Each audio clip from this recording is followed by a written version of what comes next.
Good evening, everyone. I'm honored to be part of a panel with such eminent and seasoned consultants. I'm very new to the fraternity, so I don't know what the rules one has to play with. But one thing which I'll tell you that after with 30 or 35 years in large corporations, whenever we looked for a consultant, it was not when we were in a crisis, but when we were uncertain about the future.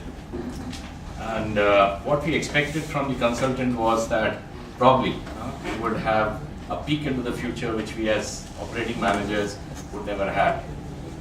And I think what I heard from the eminent panelist was that most of the organizations call consultants when they're in a crisis, but it's not really true.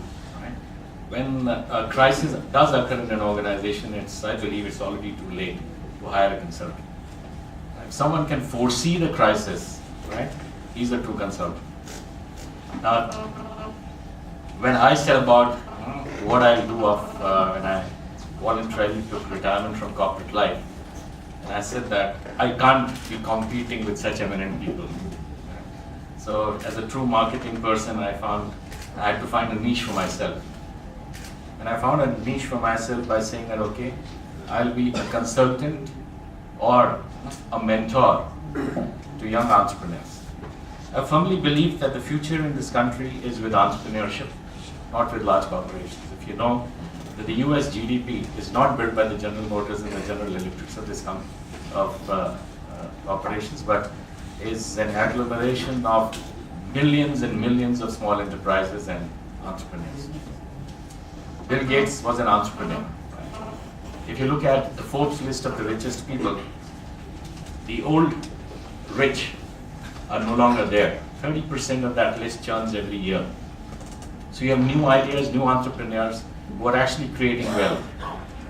If we have to really accelerate the creation of wealth in this country, we need to have more and more entrepreneurs who are risking their careers, saying, okay, fine, I don't want to be an employee, but I want to be an employer. So if every graduate who passes out of IMI, and at least 10% of those, I don't know how many graduates, IMI, 120, even of 12 of them, right, say that they want to be entrepreneurs, and each one of them, in the period of 2 years, employ 10 of them, 10 each, right, they would have created employment for the rest of their batchmates. So that's the power of entrepreneurship, and I said that if I had 30 years of experience, how can I contribute to a person in crisis, not an organization in crisis?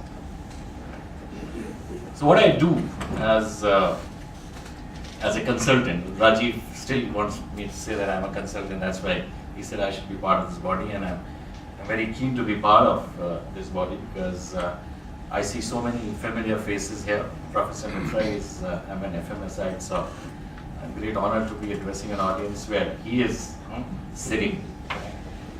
And what I thought was the best way to do is to have young people who want to be entrepreneurs, to help them build businesses, help them build organizations, and also help them get funding.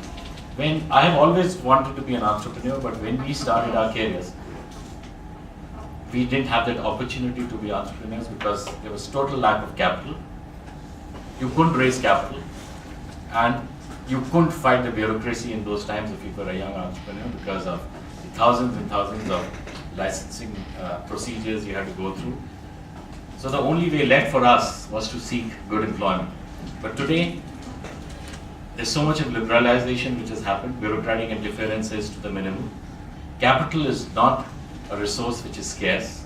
If you have an idea, you're willing to take the risk, capital will come forth. Enough capital flowing into this country, billions of dollars are flowing into this country. If you know that, there are almost about more than 130 billion US dollars which are waiting to get invested here in small and medium businesses. Now, there's a reason for that. I think there are eminent economists here who would understand this, that the rest of the wealthy countries are aging. They have a huge population to support in terms of retirement benefits. To return their retirement funds or the retirement funds are able to best garner are 2.5%. And 2.5% return on a pension fund is not adequate to support the aging population of Sweden, Norway, US and Canada and other places. So they are seeking fertile areas where they'll get returns to the extent of 20-25%. Whenever you see a venture capital agreement in this country, the minimum you have to guarantee a return is anywhere between 22 to 30%. That's the kind of return they can get in an emerging economy like ours. So they're taking risk and they're looking at people who are willing to share that risk with them. So that's where I found the niche, and I help young entrepreneurs incubate their ideas, help them build their organizations, bring them to a certain stage, try to get them good.